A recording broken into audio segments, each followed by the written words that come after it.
Hi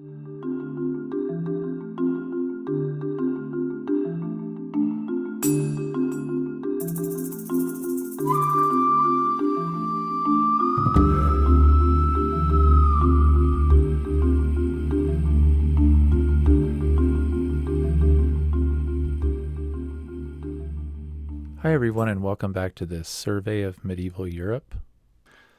Today what I wanted to do is to take a look at one of the more interesting features of medieval European history, and that is the rise of universities. So often I find that students, when they are studying the medieval past, have a difficulty identifying with the various events and things that take place in this period. Crusades and knights in shining armor and castles and all of these sorts of things make it difficult for students to enter into the world of the Middle Ages. But the rise of universities is something with which we should have some familiarity. We are, after all, very familiar with the university system in this country and around the world. And the fact of the matter is that university system is something in the West that emerged in the Middle Ages, in the heart of the Middle Ages. In this period in the 11th and 12th centuries is when you begin to see the spontaneous rise of universities on the Western European landscape. In particular, places like Paris and Bologna and Salerno and Oxford and Cambridge became some of the most important centers for higher education in the Latin West. I always think it's interesting to ask the question, why is it that the West has been so dominant when it comes to higher education?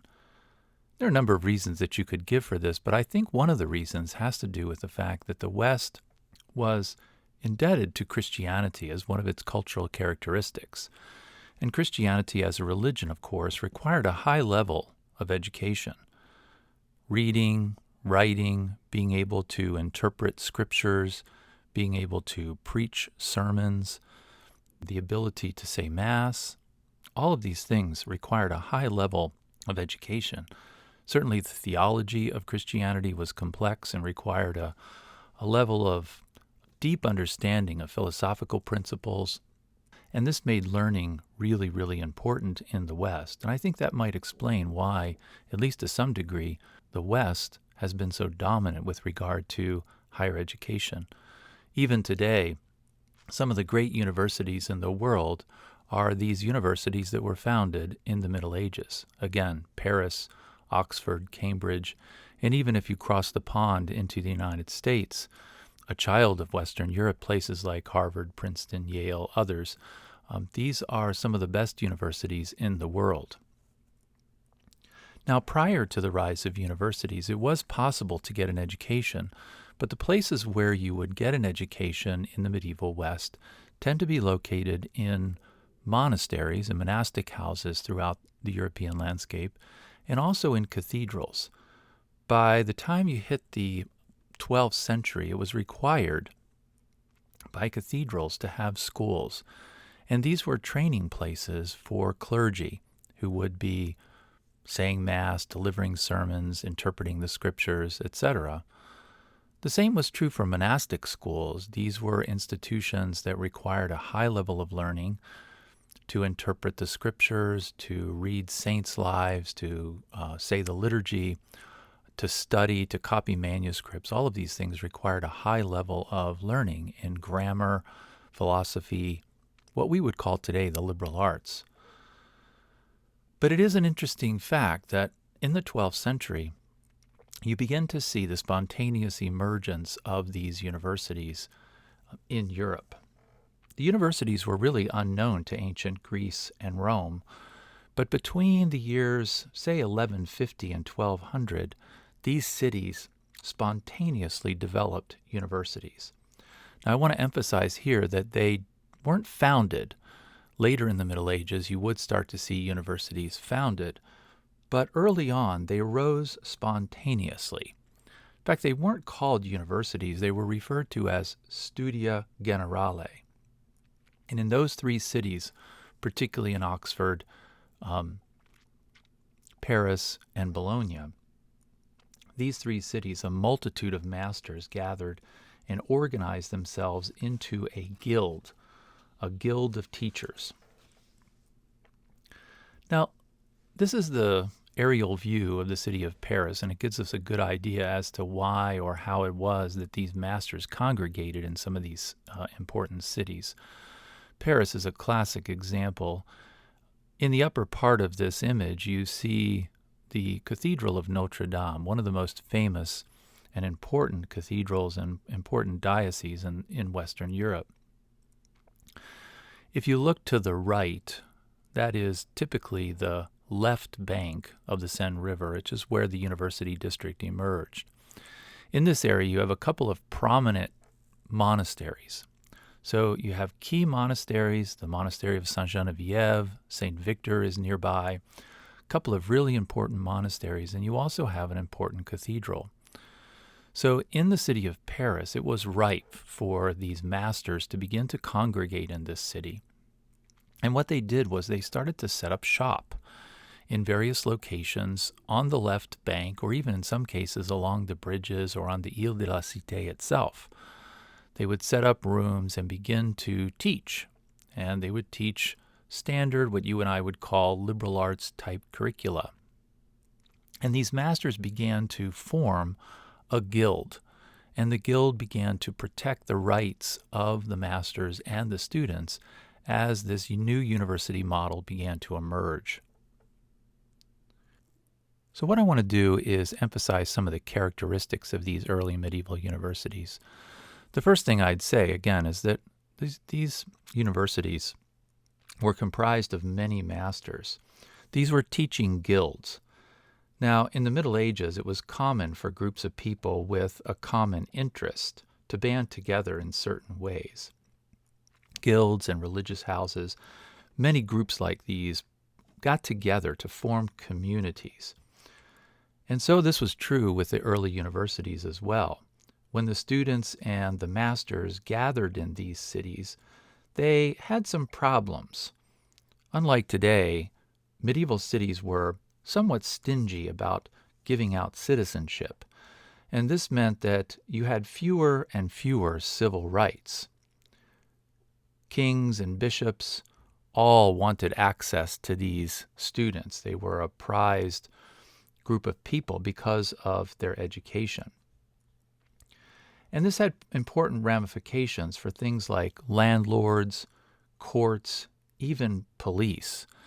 And so in the early days of these universities, these various groups of people had to work out how to protect the rights of the masters and the students over and against organizations like the state or the city officials, and even to some degree the local bishop.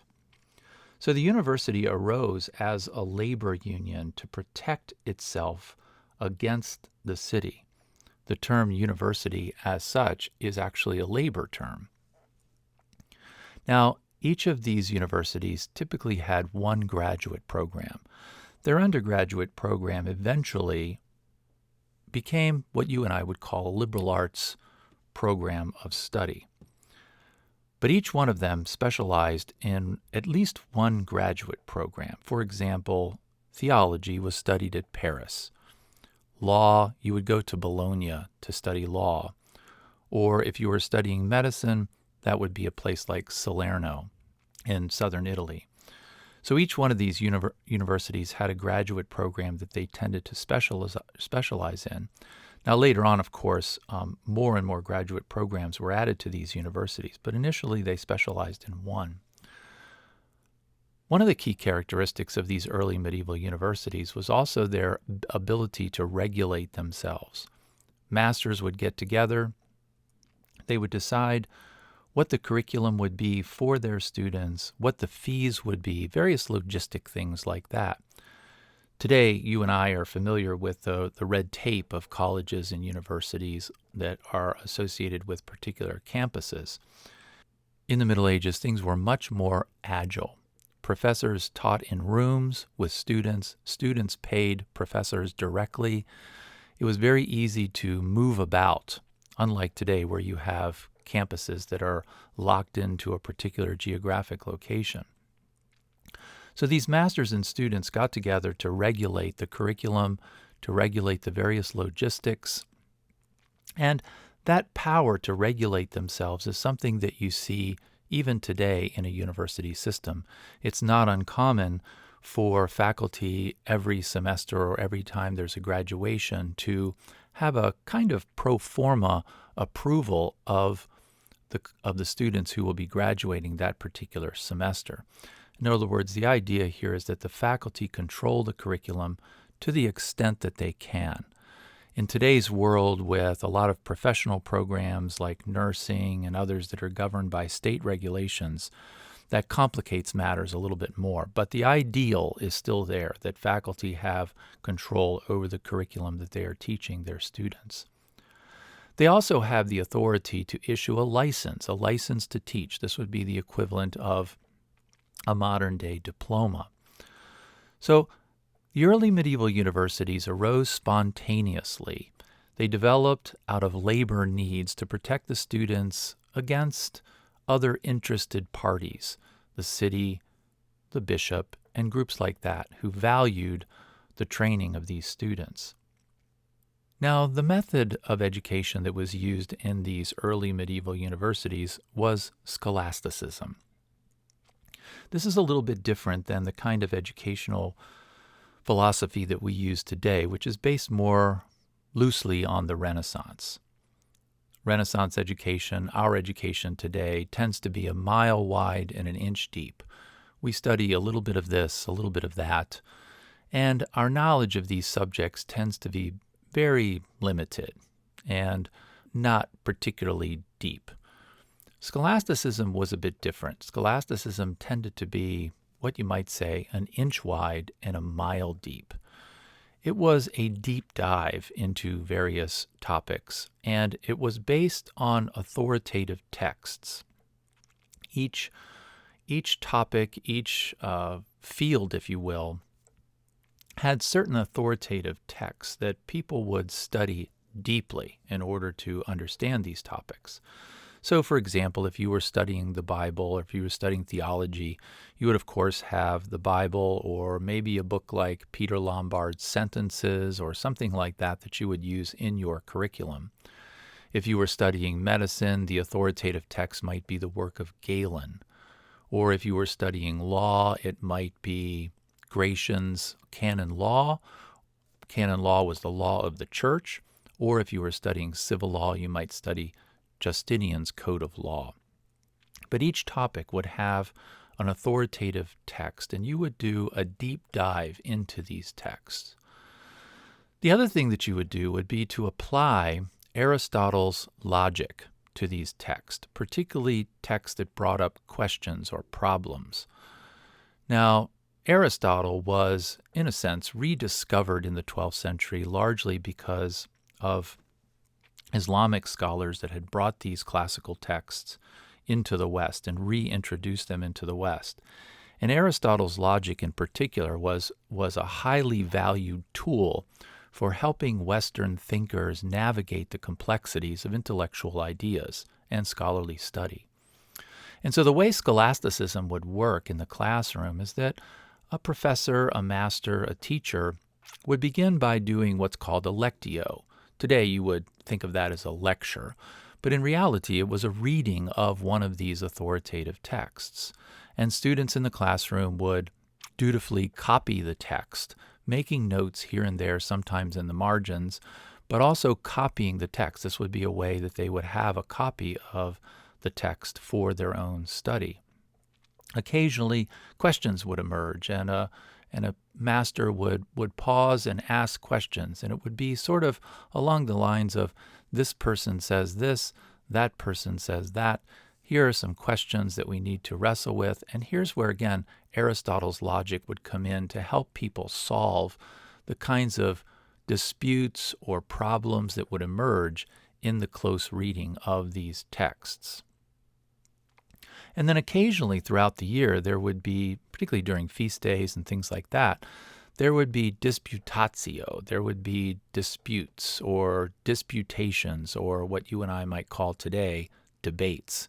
And these would be grand affairs where people would gather together. There might be several masters coming together to dispute a particular topic, to address a particular issue. And again, Aristotle's logic would be used extensively to help people solve problems that emerged in the various texts or in the various arguments.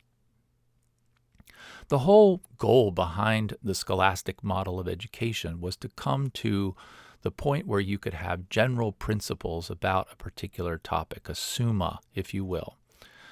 Today we might call that the doctoral dissertation, perhaps a master's thesis, something along those lines, a deep dive into a particular topic that would produce general principles. So you can see this scholastic model of education was something that was a bit different from the way we do things today. It was a very deep dive into a particular series of texts, authoritative texts, and students would absorb these texts, commit them to memory. It was a very narrow approach to education, but very deep approach to education. And it gave students a good handle on a particular topic, a particular field of study. All the examinations that were done in the scholastic model were oral. And so you had to develop this particular skill. And to graduate, you had to participate in one of these debates. And you would debate in public. In the field of theology, for example, at Paris, one of the most important tasks was to be able to reconcile faith and reason. Peter Abelard was a key figure in this aspect. He wrote a really interesting book called Sic et Non that basically dealt with a number of contradictions that were found in the writings of the early church fathers, 158 theological questions and contradictions. And so, again, he's a good example of the way in which Aristotle's logic was applied to solving particular problems, in this case, in the questions dealing with theology. The other important figure that I wanted to mention here, of course, is Thomas Aquinas. Aquinas should be very familiar to us. He's a 13th century Dominican friar and taught at the University of Paris. He was a theologian, a philosopher, probably one of the most important philosophers in Western history. And he gave us a couple of very important books, the Summa Contra Gentiles and the Summa Theologica, written in or as a debate, if you will, with the great Greek philosopher Aristotle. You might remember that Aristotle had argued a number of points that were against the teachings of Christianity.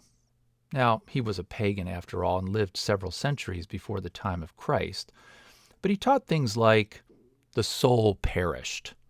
And so what Aquinas did was he used his scholastic method to analyze and critique Aristotle, and the product was these two great works of theology and philosophy. Aquinas admired Aristotle, but he debated Aristotle. And the goal here was to reconcile faith and reason.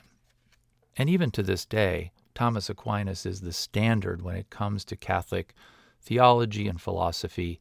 If you want to know what Catholics believe about virtually any topic, Aquinas is the guy to go to, certainly from the Middle Ages. So he's a key figure in this scholastic movement.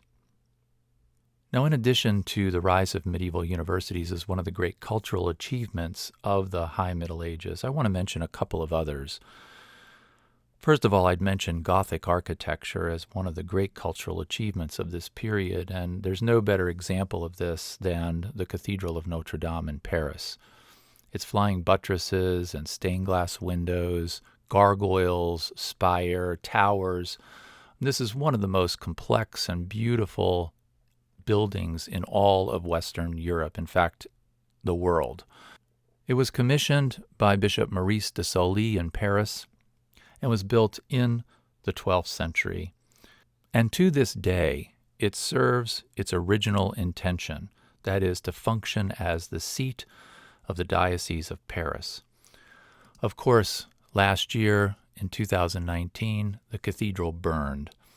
And I remember watching this in horror as it happened in the summer of 2019, saddened by the fact that this building, which had survived so many centuries, was literally burning to the ground.